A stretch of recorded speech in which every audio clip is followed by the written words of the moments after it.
Hey guys, Big Weir, roadrooter.com. It is Memorial Day. Happy Memorial Day. Good day to think about the veterans and what they've done so that we can live in this crazy land called the United States of America. Thank you for your service, for your sacrifice, for everything. It's an amazing thing you did so that we could live the lives that we lead. And really proud of you. Today we're going to talk a little about the craziness of the cryptocurrencies. Have we bottomed? Um, I think we have bottomed.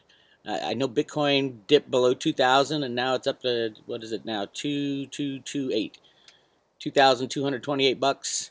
Ethereum was down at like 150 and is now at 185 and moving. So yeah, potentially the bottom. Remember, this wasn't caused by an actual event. This pullback in the prices, it was caused by just it running up too high. That's the only thing that really happened. Usually in Bitcoin and the cryptocurrencies, there's some event that happens to justify the slam downs and things like that. But there was no real event. So I would assume this is going to be a very quick correction because nobody really got scared off other than the price going too high too fast. So yeah, I think it's a fine time to get in if you, especially if you haven't gotten a position yet in the cryptos. My recommendation is Bitcoin and Ethereum, and then everything else is pure speculation and have a day. But those are the two I think are going to be the strongest, last the longest, the most safe. A lot of these cryptos will go away, as you can tell by this chart right over here. The amount of cryptocurrencies that it follows, 728 different cryptocurrencies. A lot of those are completely ridiculous and won't be trading. You know, the next banking collapse, only a few will survive. Maybe 10 or 15 cryptos will survive the banking collapse. So really interesting time, but definitely you should be in on at least some of the cryptos, at least Bitcoin. And Ethereum is an amazing story. And you're going to hear about Ethereum every single day, not because of the price moving up, because people are using it for other things, to utilize the blockchain. So yeah, those are the two, my recommendations. I have been recommending Coinbase to buy cryptocurrencies. I think it's, they added Litecoin, but mainly Bitcoin and Ethereum, but they're so horrible with customer service. But so are all the other exchanges and online wallets, the places where you can buy Bitcoin. If you're having a problem with Coinbase, and I know some people are, especially trying to get their Ethereum out, transfer it to somebody else because they removed that function for a while. I think it's back up, at least on the handheld, on the smartphone apps. But who knows what's going on behind the scenes? Really, do they have the ether that they're selling you? Nobody really knows with these crypto companies. Definitely get all your cryptocurrencies offline. Into a paper wallet is what I recommend, or one of the mini, like a Trezor and things like that. Hard copy, not hard copy. That would be digital offline storage. But I'd like the paper wallets. And just go on YouTube if you have any questions about how to do it. There's plenty of videos and tips on both making Bitcoin wallets, Ethereum wallets, Ripple wallets, all that kind of stuff. So if you have a question about anything on the cryptos, go on YouTube. Amazing how-tos. And it's time to learn. It really is time to learn about the cryptos, because you don't want to... Cliff High had a great interview, a great YouTube video posted just today, or yesterday, I think, talking about how get your cryptos offline, get them out of the hands of those people who are abusing, or just knee deep. They're way too deep into this, and they don't know how to deal with the quantities coming through. These exchanges are going to have problems, and all of them are working off the fiat monetary system. They can't survive if the banks go down. They have employees, they have taxes to pay. So your Bitcoin or your Litecoin or your Ethereum will get swept up in a bankruptcy of something like Coinbase, or some company, online company, that controls your personal, your public address and your private address. So get it offline, please. Having said that, It's going to be an amazing ride all summer into next year for the next 10 years. Remember that when you're buying these cryptocurrencies, ask yourself what's going to be around in 5 years, in 10 years, in 20 years, because your kids will be using the Bitcoin you're buying today in 20 years. So just remember that you're planning way ahead for the future, and no, it's not in a bubble. Less than 1% are in the cryptocurrency. I would say less than 1% of the world even knows about them. So that's how far we have to go. It's really exciting.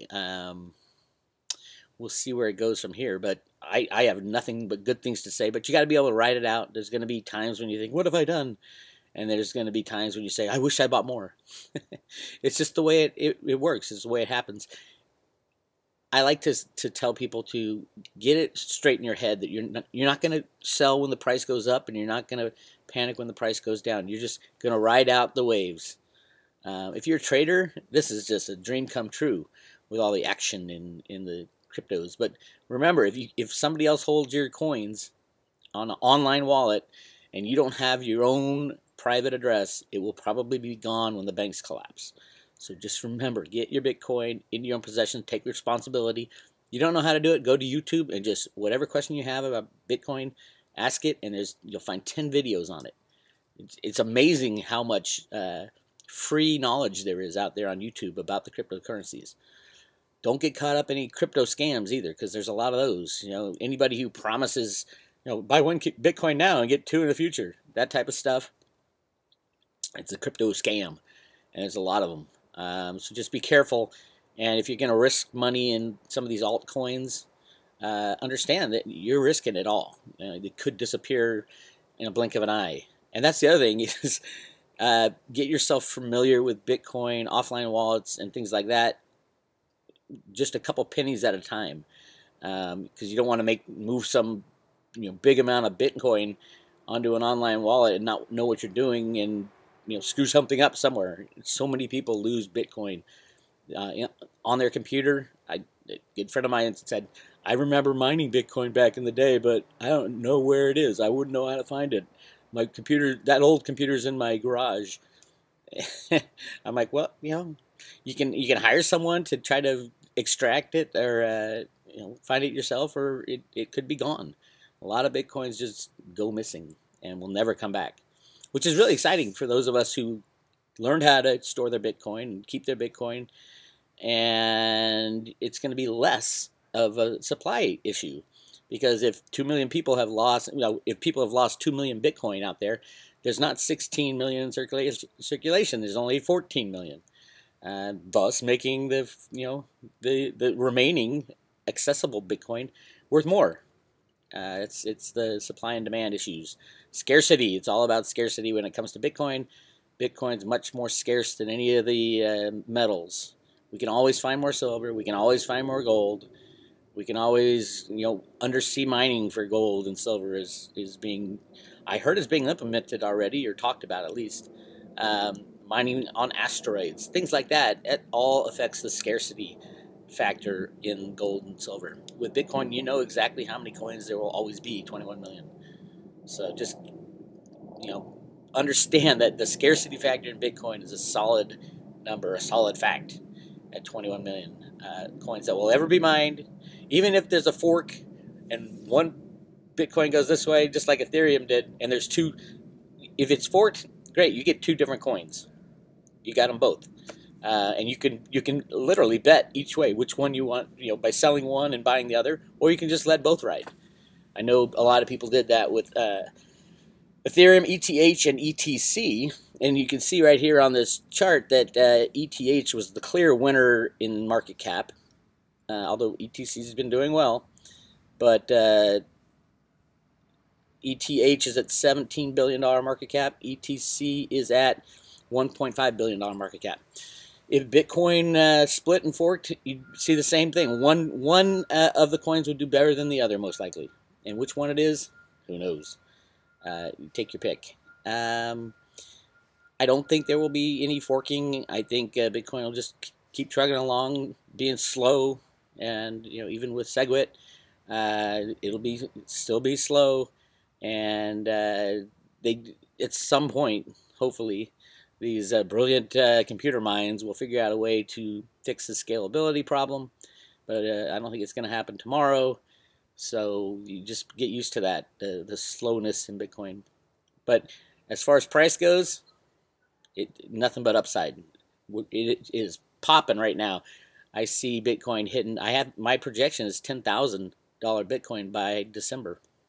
We'll see how close I get. But all the other predictions I've done with Bitcoin have been pretty darn good so far, thanks to my friend Cliff High, who's brilliant at it. Yes, he's been off on silver. We've all been off on silver, but it's hard to predict the future of silver when Steve Mnuchin is in the basement of the Treasury clicking the "I'm going to rig silver today" button on his computer laptop. Probably doesn't even he probably doesn't even go into the basement anymore. He's got a laptop that he carries around with him. I think I'm going to kick silver's butt this morning with a little click of a mouse and drop it by 50 cents. Click, done. That's how easy it is to rig the silver market. And that's what's done. Just look at the volumes. I think it's 110 billion ounces. Billion ounces traded on the COMEX last year. 110 billion. There haven't even been 110 billion ounces of silver ever mined in the world. But somehow, out of thin air, the COMEX gets to trade back and forth to each other. The same entities, JP Morgan, Citibank, trading back and forth to set the price via computers. It's easy to do. And Steve Mnuchin is the guy telling them where to go these days. So hopefully with the latest shakeup, Trump will get rid of a lot of the bad guys that he kind of was forced to hire. And I think it's this week that he's going to be firing. And I've been saying this since he got into office. A lot of these people that are sitting in the place where Trump put them won't be there when the shakeup happens. And it looks like the shakeup's about to happen. When Mnuchin gets shaken out, I don't know. That will be a big sign, though. Probably when the banking collapse hits, Mnuchin will be fired, and then Trump will get to put the person in he wants to be Treasury Secretary, and that person's going to be very pro-gold and pro-Bitcoin and pro-America. So keep an eye on that. Silver, I don't think there's enough silver to go into circulation anymore. It's very scarce and needed in other places, so I think it'll be too valuable to use as money. Gold, there's a lot of it, and we've got a lot coined up, supposedly secretly at the U.S. Mint. We'll see what happens there as well. But if you're looking to buy either gold or silver, silver all the way. Silver all the way. Remember, every ounce of gold that is pulled out of the ground is put back in the ground in a vault and saved. So there's 6 billion ounces of gold. So says the mainstream. I think there's a lot more. But let's just stick with the mainstream. And then silver, you pull it out of the ground and it's split up into little pieces in computers and cell phones and solar panels, in smart bombs. Silver is just broken up in little pieces that you can never recycle. Even at $1,000 silver, you wouldn't recycle the silver out of your cell phone type of thing. So yeah, it's a great story, and it's a great way to preserve your wealth through the coming chaos. So those are my 3 big recommendations: is silver, physical silver in your own possession, Bitcoin, physical Bitcoin on a paper wallet in your own possession, and physical Ethereum on a paper wallet in your own possession. For Ethereum, I use my Ether wallet. It's called myetherwallet.com. It's a little tricky to navigate around it, but there's videos explaining how to do it. Like I said, any question you have via the cryptocurrencies or anything like that, go online. There's a lot of real smart people out there who are playing in this game, and they know exactly what's coming. So keep an eye out, and I want everybody to have a relaxing Memorial Day, and we'll get back to work tomorrow.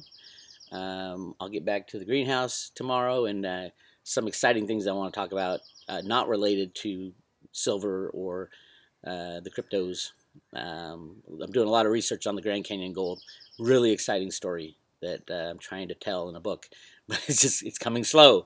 Every time I think I'm ready, I find new information out confirming that there is a gigantic gold mine within the Grand Canyon that has been hidden from people of the United States.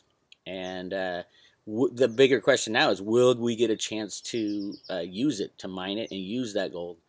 or will it get swept away in some other larger events like earth changes and things like that? We'll find out soon enough. Anyway, this is Bix Weir, roadtoruta.com. Don't forget to subscribe to this, and if you go to my website, roadtoruta.com, and you put your name in to get free emails, you also get a free book. And there's another book on top, too. So you get 2 books for free, PDF downloads. Get them. We'll talk to you later.